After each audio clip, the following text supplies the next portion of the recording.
I saw a clip where you were saying that women have done a good job like being more masculine, but men are behind because they haven't incorporated more like feminine traits into their life. Yeah. So like women, you know. So I was going to say that that's something I think about a lot, but even as a woman, I think about like the balance between like feminine and masculine traits. And I think the thing that's hard is that the cap on masculine traits is criminalization. So like you're not able to kill people. So you could get as aggressive as you want, but you're still kind of limited by like law in a way. So it feels like the sky is the limit. Like the more masculine you are, the more success you'll have because you'll make more money, you'll just be a better worker and all these things. And then like the downsides of masculinity would just be like the violence and stuff, but it's like that's illegal. You can't like just hit people or kill people or whatever. So it just feels like you can be as masculine as you want and just you become more and more successful. Versus I feel like if I allow myself to be more and more feminine, or if like men allow themselves to be more and more feminine, it feels like in a lot of ways it's easier to hit zero. Like if you become more agreeable or nurturing, you'll just be like taken from, like you'll be like a talking wall to your friends. Or if like you're just extremely selfish, like selfless and agreeable, it just feels like there's, you know what I'm saying? Like you could hit the floor on that.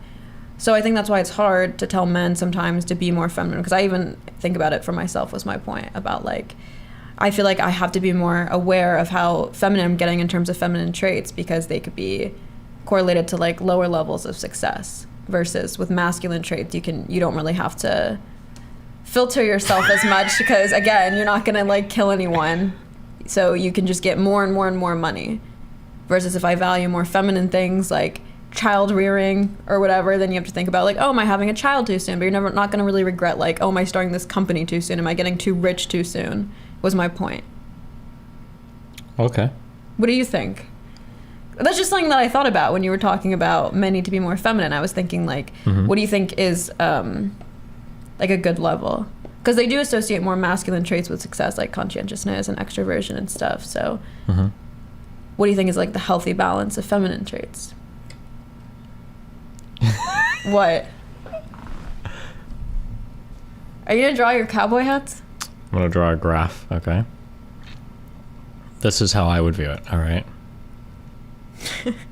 What? Nothing. No, share with us. What's so funny? What? They said just use the rectangle tool. Well, too late now. Okay. Are you ready for my explanation? Yeah. Okay. I think that the figure on the left and the figure on the right represent the idealized version of a man and a woman, okay? I think that the ideal best type of man is somebody that is extremely masculine, but it also has an extreme amount of femininity that expresses itself in pro-social behaviors. So a man that is incredibly masculine will be a strong leader, but he'll also be highly empathetic to the people beneath him. He'll be somebody that can take charge in situations, but he'll also understand the people around him enough to be able to give orders. Essentially, he'll be able to be a leader, but he'll understand the thoughts and the feelings of people beneath him so that he can be a good leader to those people because he understands their needs, essentially. He's like a leader, as I would say, not just a boss, right? This is how the incorporation of these two traits is what I view as like the ideal man. For a man that is very high in masculinity, but is emotionally retarded, this guy goes to jail because he's probably selling drugs, robbing people, raping people, being retarded, okay? For what I would consider to be like an ideal woman is somebody that is very, very high in these feminine traits, very emotional, intelligent, nurturing, all that bullshit, whatever. However, really strong women also have a very good deal of masculine traits as well. They reign in the family, they control the household, they represent their family's affairs to other people. They're very good at like building like social status or whatever while the man is working. Like they do that management very, very well in a very powerful way. A woman that is just super agreeable all the time here and gets walked over by everybody and has no boundaries, no ability, these are single moms, right?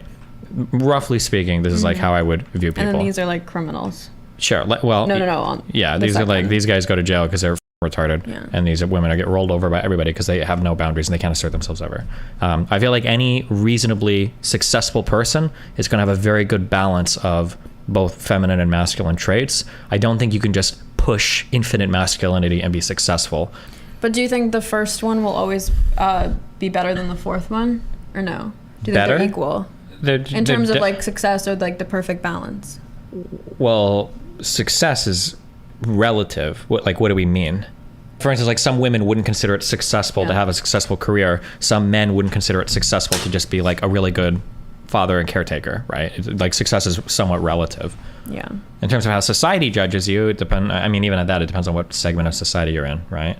And this doesn't correlate to gender, right? Like the fourth one could be a guy, right? Or no? Can they not because if they're on like? I mean, I guess theoretically it could be, yeah. Okay.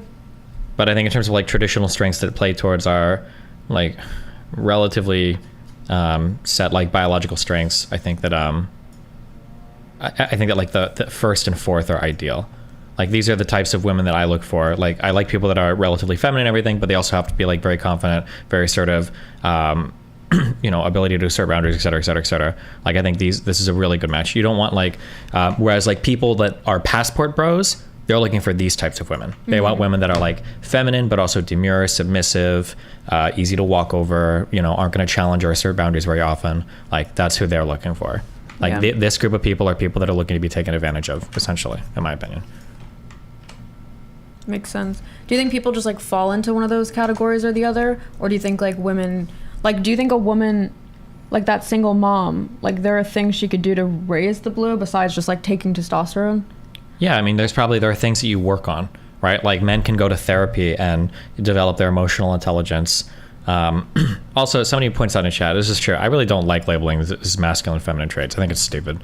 I don't think that these, like, there are traits that like men tend to exhibit more and women tend to exhibit more, but... The blue and pink? Isn't that the whole point?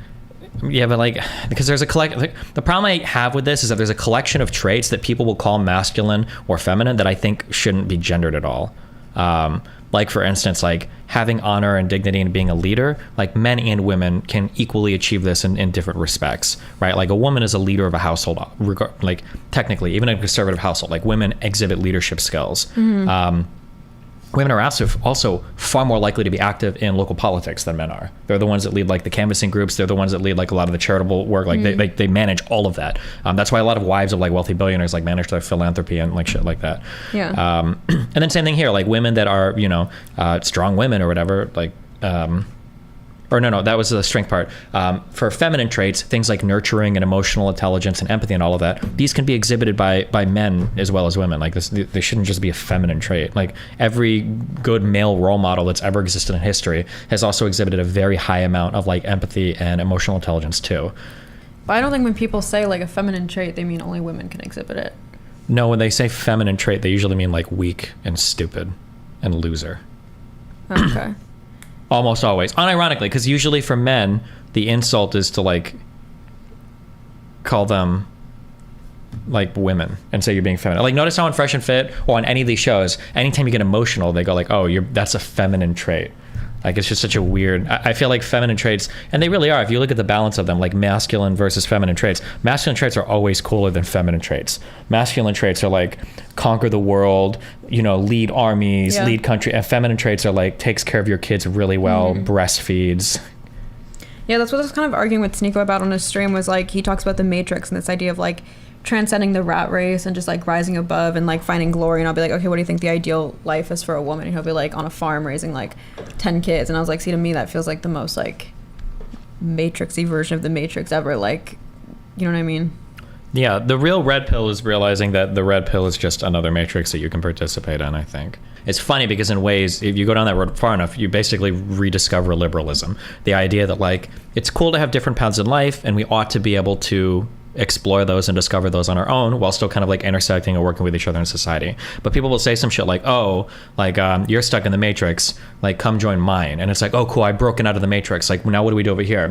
Well, men have this hardcore narrow set of rules prescribed to them, and don't ever raise your voice because that means you're emotional and you're a loser. And for a woman, if you've got more than two bodies, you might as well kill yourself. Like, oh cool, well I'm glad I got into this world, this is way better than the matrix.